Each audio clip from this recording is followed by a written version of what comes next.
There's a definition of surveillance at the CIA. It's multiple sightings at time and distance. So you see the person more than once at different times of the day and at different places. So we have a database. So I put in the database when I first arrived. I think I'm under surveillance. It's a motorcycle. Here's the license number. This is a description of the guy. He's wearing a red helmet. Next day, I get up at 5 o'clock in the morning. I just open the door a crack. I look up and down the street. I don't see anybody.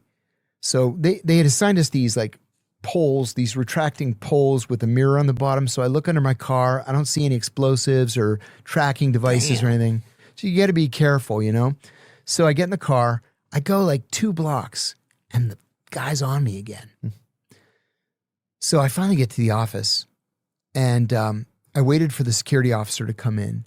And I said, listen, I'm under surveillance. I'm 100% sure I'm under surveillance. I told him about the 3 sightings. He's like, ooh, this isn't good. I said, I know. He said, we have to wait until the chief comes in. So finally the chief comes in around 7. And I said, I'm under surveillance, 100% certain. So I explained to him the 3 different sightings. And he's like, well, you know what you have to do. And I said, I know. He goes, you never popped your cherry that way, did you? Let's shoot somebody? And I said, nope, never needed to. He's like, well, we're gonna have teams out there. Don't worry, we're gonna have guys all around you. You're not gonna be alone.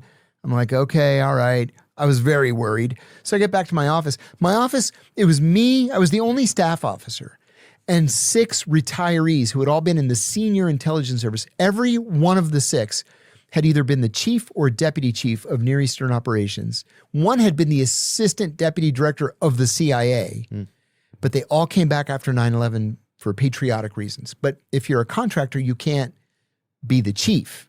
So they all worked for me, right? And word got around there like, don't worry, buddy. We're all going to be out there. Don't worry about a thing. I'm like, I'm very worried. That afternoon, I have a meeting at a safe house that we shared with the Pakistani intelligence service. We interrogated a prisoner. And I get up to leave, and I don't know what possessed me to stop. And I turned and I said, General Muhammad, are you following me? And he says, no, why? I said, because I'm under surveillance. I'm 100% sure that I'm under surveillance, and I'm going to kill the guy this afternoon. And he's like, no, it's not us. I never saw him again.